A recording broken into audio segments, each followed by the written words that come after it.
सच्चंग व सुमधुरम, सत्य तो सबसे मीठा है। लेकिन इतना मीठा नहीं कि शुगर फैला दे। आजकल लोगों को मीठे से इतनी दिक्कत, इतनी परेशानी कि लोग मीठा वचन बोलना भी छोड़ दिए हैं, कहीं शुगर न हो जाए। बोलिए भगवान बुद्ध की। तो सत्य मधु सम मीठ करुण विष तूला, सत्य सनातन मंगल मूला। कह रहे कि मधु के समान मीठा हो, चाहे विष के समान कड़वा हो, लेकिन सत्य हमेशा से, सनातन का अर्थ होता है इटर्नल, जो अनादि काल से चला आ रहा है। एस धम्मो सनातनो, इसलिए भगवान बुद्ध ने कहा कि यही सनातन धर्म है। यही सनातन धर्म है।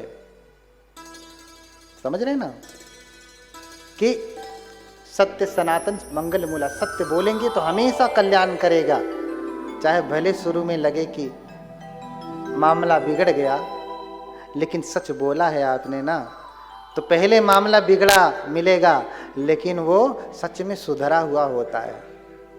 आप सत्य बोलना तो सीखिए। झूठ बोल करके धोखा दे सकते हैं, हृदय किसी का तोड़ सकते हैं, बेईमानी कर सकते हैं, फिर दोबारा आप किसी के विश्वास पात्र नहीं हो सकते। लेकिन सत्य बोलेंगे, कितना भी बड़ा अपराध है, सत्य बोला है तो कभी न कभी विश्वास पात्र बनेंगे ही। अरे गलतियां तो होती ही हैं, गलती करना तो आदमी का स्वभाव है, गलती हो ही जाती है, लेकिन सत्य असत्य बोलना ये स्वभाव नहीं होता है। ये तो अपने इंटेंशन के ऊपर होता है। आदमी जब जैसा चाहे वैसा बोले। तो मधु के समान मीठा हो, विष के समान कड़वा हो, हमेशा सत्य कल्याणकारी होता है। लेकिन ध्यान रखें, सत्य बोलते समय मीठा और कड़वा का बोध न करें कि अच्छा लगेगा कि बुरा लगेगा। अपितु क्या विचार करें? बहुहित हानि लाभ मन लेख। सोचें कि इससे कितने लोगों की हानि हो जाएगी। कोई निर्दोष व्यक्ति है, उसे कई गुंडे दौड़ाते हुए आ रहे हैं और भागते भागते आपके घर में छुप गया। तो आपसे पूछा कि अरे एक आदमी को दौड़ते हुए देखा क्या तूने? तो क्या कहेंगे आप? सत्य बोलेंगे ना? हाँ, हमारे घर में तो है। यहां आपका सत्य झूठा हो जाएगा, झूठे से भी ज्यादा खतरनाक हो जाएगा आपका सत्य, क्योंकि निर्दोष व्यक्ति है, उसे बचाना था, लेकिन आपने मरवा दिया। तो सत्यवतत कटु मीठ न देखे, अनुचित हानि लाभ मन लेकर, कि इस सत्य बोलने से कहीं बहुत सारे लोगों की हानि तो नहीं हो जाएगी।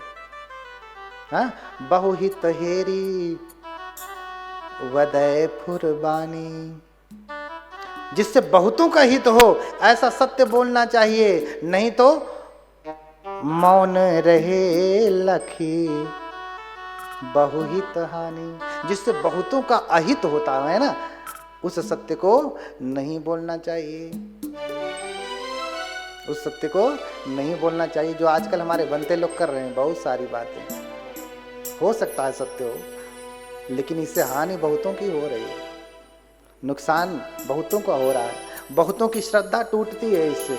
तो वो सत्य नहीं रहा, फिर वो सत्य नहीं रहा, वो झूठ से भी ज्यादा खराब हो गया। तो बुद्ध से तीसरी बार भी पूछ लिया, तो लो भैया तुम नहीं मानोगे तो सुनो। अरे तूने कुक्कुर की साधना की है, तो इस जन्म में तो तू मनुष्य था, मनुष्य होते हुए तूने कुत्ते की साधना की, कुत्ते की पात्रता प्राप्त की, तो अगला जन्म, अगली वैकेंसी जो खाली होगी ना, तो तू अगली वैकेंसी में कुत्ता ही बनेगा। क्या बनेगा? बोलिए भगवान बुद्ध की। इसीलिए कहते हैं जैसा हम कर्म करते हैं वैसा फल मिलता है, वैसा फल मिलता है। तो आज कोई धनवान है तो बहुत पुण्यवान रहा होगा, बहुत दानी, बहुत धार्मिक रहा होगा। इसलिए इसलिए आज वो धनवान है। और अगर इस जन्म में वो पुण्य और करता जा रहा है तो जान लेना अगला इंद्रासन ही उसके लिए है। कोई छोटा मोटा पद नहीं, इंद्रासन ही है, इंद्रलोक ही है, जिसे हम शक्रलोक कहते हैं। क्यों? जैसे विशाखा की कथा है ना, ससुर भात खा रहा है, भोजन कर रहा है, बहुत धनवान घर है, श्रेष्ठ ही है, धन दौलत की कोई कमी नहीं, कितना धन है पता भी नहीं, इतना धन, अभूत धन। लेकिन ससुर भोजन कर रहा है, सोने की थाली में भोजन कर रहा है, सामने एक भंते जाते हैं, विशाखा खड़ी खड़ी पंखा झल रही अपने ससुर को। पहले फैन नहीं था ना, पहले हाथ से लोग पंखे बनाते थे, आज भी बनाते हैं, कहीं कहीं बनाते हैं। तो ऐसे खड़ी होकर के पंखा जल रही थी। पहले राजा महाराजाओं को भी सेवक ऐसे पंखा जलते रहते थे, भैया ऐसा फैन नहीं था, तो 2 सेवक लगे रहते थे पंखा जलने के लिए। बहू विशाखा खड़ी होकर के पंखा जल रही है और सामने से भंते गुजरते हैं और भंते को देख करके ऐसे मुंह करके खा रहे हैं, सामने से भंते गुजर रहे हैं। भंते को देख करके मुंह उधर कर लिया, उधर मुंह करके खाने लगा, पीठ भंते की तरफ कर दिया। अभी मुंह भंते की तरफ था, अभी पीठ भंते की तरफ कर दिया। अरे एक थोड़ा सा भोजन ही तो देना था। इतना धनवान जिसके धन की गणना नहीं, लेकिन थोड़ा सा भोजन, क्योंकि निंगंठ को मानता था, जैन धर्म को मानने वाला था। हाँ, ऐसे कभी कभी कोई बौद्ध धर्म का बहुत कट्टर होगा तो कोई जैनी आ जाएगा तो अरे नहीं देंगे। हाँ, अरे सब जगह। हाँ, सच्चंग भड़े निकुज्जेय दज्जा पस्मीम पियाचितो एते ही ती ही ठाने ही गच्छे देवान संति के। बुद्ध कह रहे हैं कि सत्य बोलो, क्रोध मत करो किसी के ऊपर, और मांगने पर चाहे कोई भी मांगे। धम्पत की गाथा है, मेरी गाथा नहीं, भगवान बुद्ध की गाथा है, भगवान बुद्ध का वचन है कि सत्य बोलो, क्रोध मत करो, चाहे कोई भी मांगे। रहता है अगर है पास में तो थोड़ा ही दो, लेकिन दो, चाहे कोई भी मांगे। हाँ, बौद्ध मांग रहा है, जैन मांग रहा है, कबीर पंथी रैदासी मांग रहा है, इससे मतलब नहीं, थोड़ा रहते हुए भी दें। एते ही ती ही थाने ही गच्छे देवान संत के। जो ये 3 बातों का पालन करता है ना, बुद्ध कह रहे हैं कि गच्छे देवान संत के, वो तो देवताओं के पास जाता है, देवता होता है, देवता। बोलिए भगवान बुद्ध की। बैटरी लगता है लो हो गई है, चार्जिंग खत्म हो गई क्या? भूख लगी है? हाँ, बोलिए भगवान बुद्ध की। थोड़ा गला खराब है ना, इसलिए। हाँ, ससुर भोजन कर रहा है, अभूत धन का स्वामी है, और भंते को देख करके, भिक्षु को देख करके पीठ उनकी तरफ कर लेता है। और विशाखा बुद्ध के प्रति श्रद्धालु, भंते लोगों के प्रति श्रद्धालु, इसलिए भंते से कहती है, आई बात नहीं करिए, थोड़ी हमारी भी सुन लीजिए। हाँ, बात करते करते इतनी उम्र चली आई, आप थोड़ा सुन लीजिए ना। सुनेंगे? नहीं तो अच्छा नहीं लग रहा तो बंद कर दूं? बोलिए भगवान बुद्ध की। सुजाता देखती है, विशाखा देखती है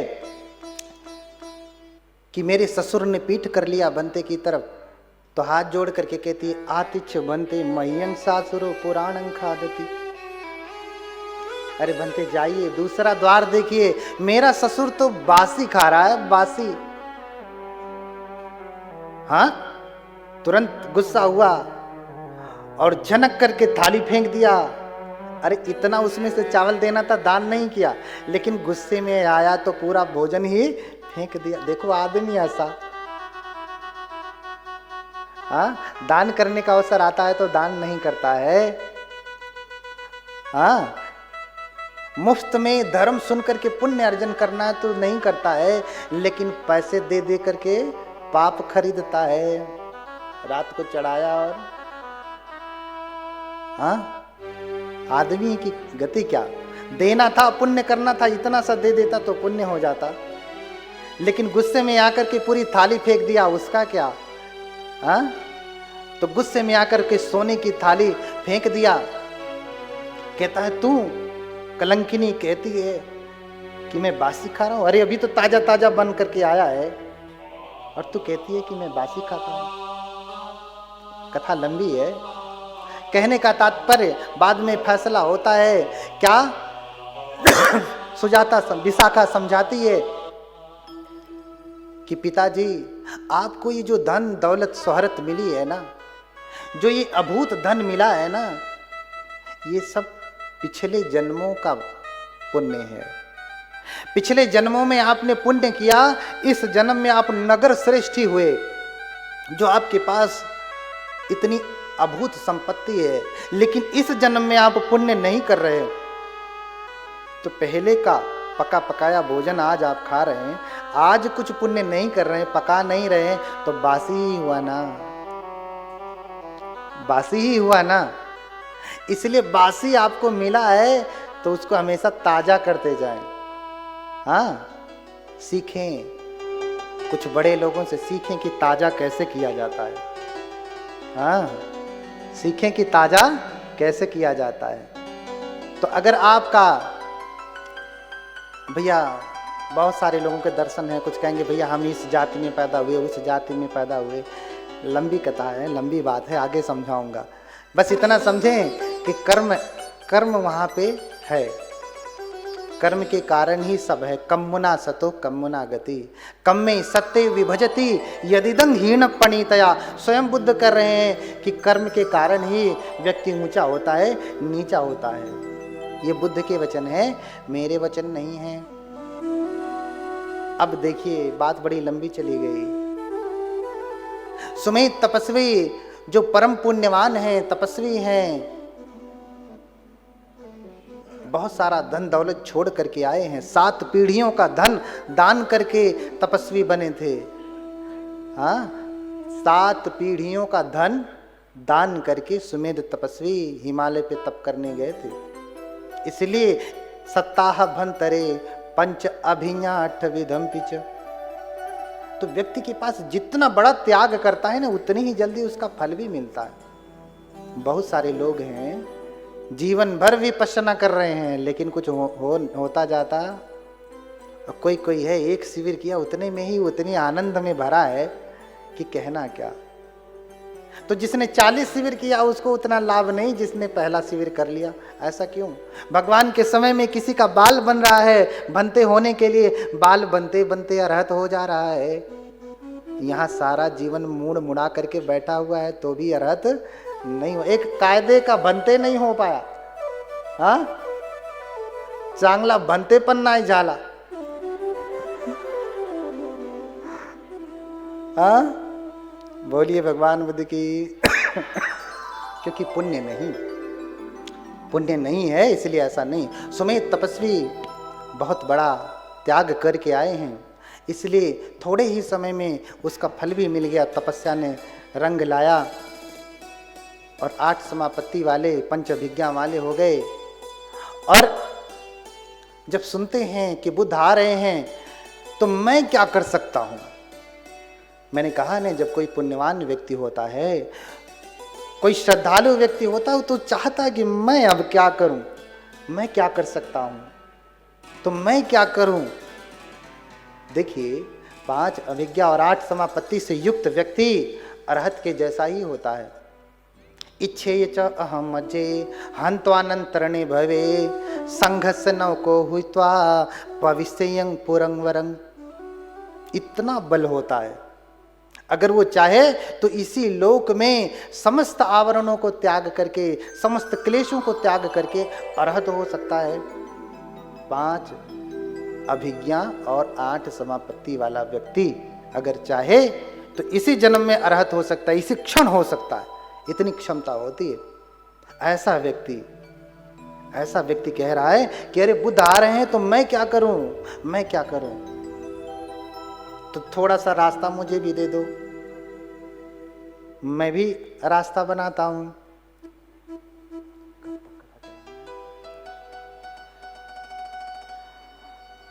हाँ, तो सभी लोगों ने उनको कहा ठीक है, अगर आप रास्ता बनाना चाह रहे हैं तो ये इतना सा रास्ता टूटा हुआ है, बाकी सब बन गया, इसे आप बना दें। कहते हैं ठीक है, कहते हैं ठीक है, और फावड़ा थमा देते हैं सभी लोग। सुमेध तपस्वी फावड़ा लेकर के रास्ता बनाने लगते। इतना बड़ा तपस्वी आज भगवान बुद्ध के आगमन में रास्ता बनाने जा रहा। मन में सोच रहे कि अगर मैं चाहूं तो अपने रिद्धि बल से, योग बल से यूं करूं और रास्ता बन जाएगा। हाँ, अगर मैं चाहूं अपने योग बल से यूं चुटकी में रास्ता बना सकता हूं। लेकिन फिर सोचते हैं कि जिनके लिए मैं रास्ता बनाऊंगा, क्या वो मुझसे कम योग बल वाले हैं क्या? हाँ, अरे वो तो चलते हैं तो अपने आप रास्ता बनता जाता है बिना कुछ किए। वो तो मुझसे कई सौ कई करोड़ गुना ज्यादा योग से संपन्न है, रिद्धि बल से संपन्न है। उनके लिए मैं जो है योग बल से, रिद्धि बल से रास्ता बनाऊंगा, ये तुच्छता नहीं है। अरे सूरज को दीपक दिखाने जैसा नहीं होगा। रास्ता किसके लिए बनाना? बुद्ध के लिए, वो भी रिद्धि बल से। इसलिए आचार्य शंकर भी बुद्ध के बारे में कहते हैं कि योगी नाम चक्रवर्ती स बुद्ध तथागत। वो तथागत, वो बुद्ध योगियों में चक्रवर्ती हैं। जैसे राजाओं में सबसे बड़ा राजा कौन होता है? चक्रवर्ती होता है। वैसे ही बुद्ध योगियों में सबसे बड़े योगी हैं, चक्रवर्ती की तरह से। कौन? योगी नाम चक्रवर्ती। तो उन भगवान के लिए मैं योग से रास्ता बनाऊंगा। हाँ, इसलिए फावड़ा पकड़ लेते हैं, नहीं नहीं नहीं, मैं अपने हाथ से बनाऊंगा। हाँ, तेरंदन जसा धीरा याचित्वान पदेशकं लभित्वा विषमंठानं समंकातं समारभि। इसलिए फावड़ा हाथ में लेते हैं कि ना ना न जादू से बनाना है, न शक्ति से बनाना है, अब तो मुझे अपने हाथ से श्रम करके ही बनाना है। अब सोचिए, कोई व्यक्ति तप करके आया हो, सप्ताह भर एक ही जगह बैठा हो, उसका शरीर तो पहले ही अकड़ जाएगा। दूसरी बात, वो ऐसे घर से थे, ऐसे धनवान घर से जहाँ कभी फावड़ा उन्हें छूने की नौबत नहीं आई। सहस्त्र बैलों की खेती थी, 1000 बैलों की खेती उस समय।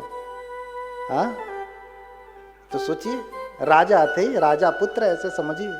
तो राजा कभी फावड़ा पकड़ता है क्या? राजा का पुत्र फावड़ा पकड़ता है क्या? तो सुकुमार। लेकिन फिर भी बुद्ध के लिए रास्ता तो बनाना ही है। हाँ, क्योंकि बुद्ध के लिए मेरा जीवन भी कम है, इसलिए फावड़ा पकड़ लेते हैं और रास्ता बनाने लगते हैं। रास्ता बनाने लगते हैं। उधर भगवान बुद्ध अपने 100,000 भिक्षुओं के साथ आते हैं। कभी 100,000 भिक्षुओं का संघ देखा है आपने? देखा है? सोचिए ना, जब 100,000 भिक्षु कहीं एकत्र हो जाएं तो वो छटा कैसी होगी, देखना हो तो थाईलैंड जाया करिए। जब धम्मकाया में प्रवज्ञा होती है वर्ष में एक बार, 100,000 क्या लाखों लाखों लोग बनते बनते एक साथ। हाँ, एक साथ बनते बनते हैं, इतने भिक्षुओं का संघ होता है। तो भिक्षु सत सहज से ही चतु ही विमले ही तंग।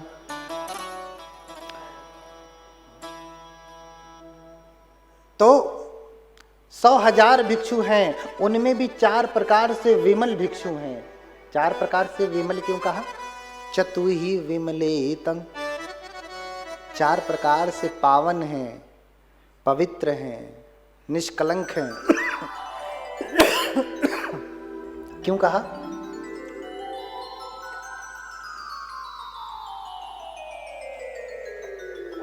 चार प्रकार से निष्कलंक हैं। तो चार प्रकार के निष्कलंक भिक्षु किसको कहते हैं? तो जिसने श्रोतापन फल को प्राप्त कर लिया वो निष्कलंक हो गया। जिसने सक्यदागामी फल को प्राप्त कर लिया वो निष्कलंक हो गया। जिसने अनागामी फल को प्राप्त कर लिया वो निष्कलंक हो गया। जिसने अरहत्व को प्राप्त कर लिया वो निष्कलंक हो गया।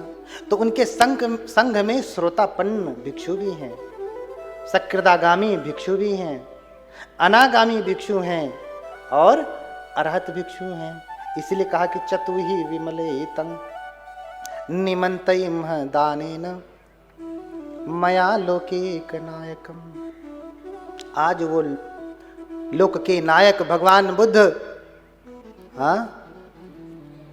अपने 4 प्रकार के विमल भिक्षुओं को साथ में लेकर के आ रहे हैं, साथ में लेकर के आ रहे हैं। लेकिन ये तो रास्ता बना रहे हैं। भगवान बुद्ध चलते आ रहे हैं, चलते आ रहे हैं, चलते आ रहे हैं, नज़दीक ही पहुंच गए। और जितना जितना वो नज़दीक आते जाते हैं उतनी उतनी इनकी धड़कनें बढ़ती जाती हैं। अरे भगवान तो आ गए, तो शिव भगवान आ गए, तो शिव भगवान तो आ गए, भगवान तो आ गए।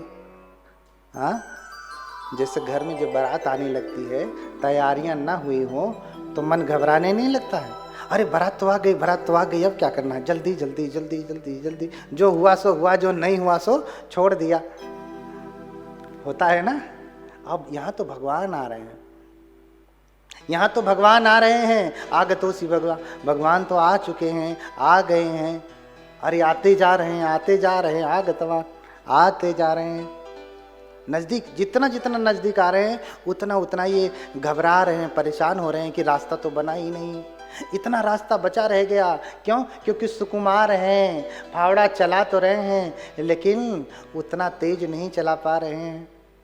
हाँ, जैसे जो बैठ करके कुर्सी में फाइल वाला वर्क करता हो, उसको फावड़ा पकड़ा दिया जाए, कितना खेत जोतेगा, गोड़ेगा, थोड़ा सा ही ना।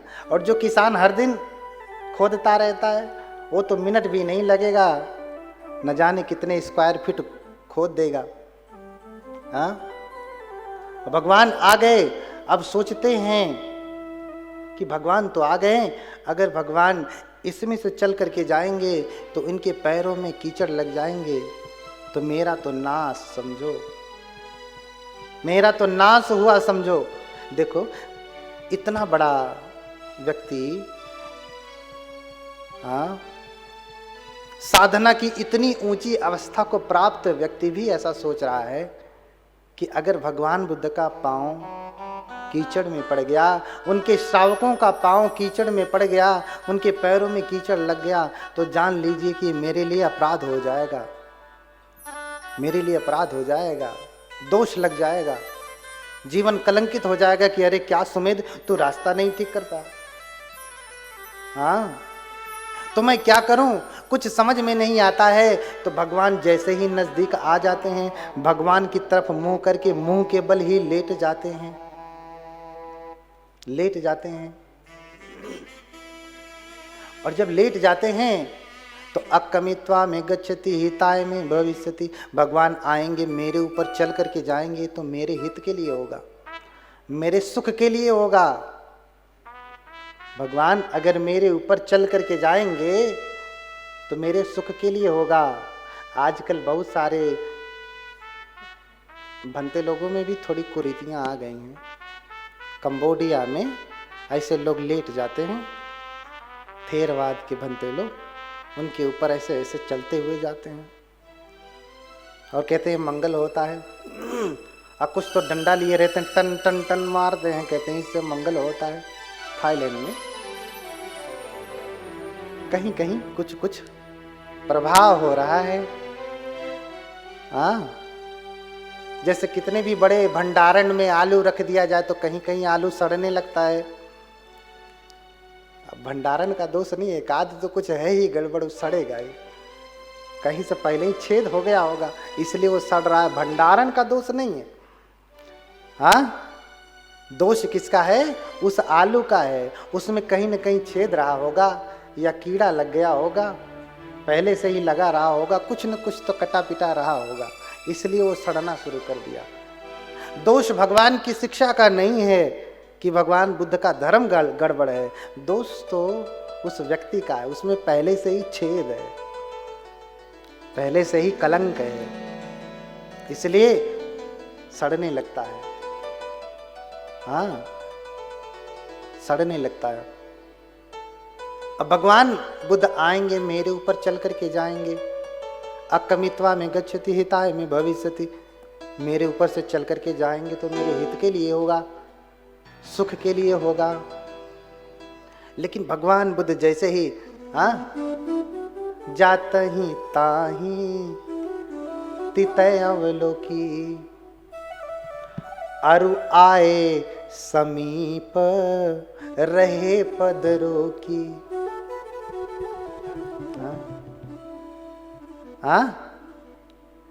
जातहि ताहि तितय अवलोकी, आए समीप रहे पद रोकी। अरे देख लिया कि ये लेट गए हैं, दूर से ही देख रहे हैं कि हो क्या रहा है। अब पास ही आ रहे हैं तो सामने क्या हो रहा है दिखेगा नहीं। देख रहे हैं कि अभी तो फावड़ा चला रहे थे, अब आप फावड़ा फेंक करके लेट गए हैं। और भगवान भी पास आते हैं, आए समीप रहे पद रोकी, वहीं रुक गए, पाँव को रोक लिया। भगवान कारुणिक होते हैं, भगवान किसी के ऊपर चलते नहीं हैं, किसी को कुचल करके मंगल नहीं करते हैं। अरे भगवान में इतनी क्षमता है ना। संदर्शने नेवहि तथागतानाम प्रभापदेशेन शरीर लग्ने। उन तथागत का अगर दर्शन भी मात्र हो जाए ना, उनकी प्रभा से सारा जीवन सुधर जाता है। बोलिए भगवान बुद्ध की। कुचलने की नौबत नहीं आती, भगवान कभी किसी को कुचलते नहीं हैं। संदर्शने ने वही तथागतानाम प्रभापदेशेन शरीर लगने। भगवान आकर के रुक जाते हैं और फिर उन्हीं से पूछने लगते हैं कि अरे क्यों लेटे हो, क्यों लेटे हो। तो भगवान भगवता जानता पश्यता पुच्छति। आप जब भी त्रिपिटक पढ़ेंगे तो भगवान जानते हैं सब कुछ, देखते हैं सब कुछ, फिर भी पूछते हैं। जैसे जज के पास तमाम सबूत और गवाह को मद्देनजर रख लिया, फिर भी पूछता है भैया आप कुछ कहेंगे अपनी सफाई में। अरे जब भगवान अवसर देते हैं तो जज क्यों नहीं देगा। तो आए समीप रहे पद रोकी। भगवान पूछते हैं, रुक जाते हैं और पूछते हैं कि क्यों लेटे हो, क्या इच्छा लेकर के लेटे हो, क्या कामना लेकर के लेटे हो। तो भगवान जब ऐसा पूछते हैं तो सुमेध सोचते हैं कि भगवान मुझसे मेरा मनोरथ पूछ रहे हैं। अरे जिनकी मैं कामना करता था कि बुद्ध का कितना तेज है, आज उन भगवान का मुझे दर्शन हो गया। बुद्ध का दर्शन तो बड़ा दुर्लभ है। अहो अहो बुद्धम अनंत तेजसम, अहो अहो बुद्धम अनंत तेजसम,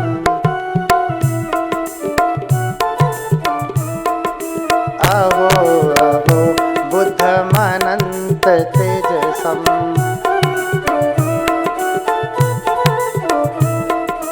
अहो अहो सागर में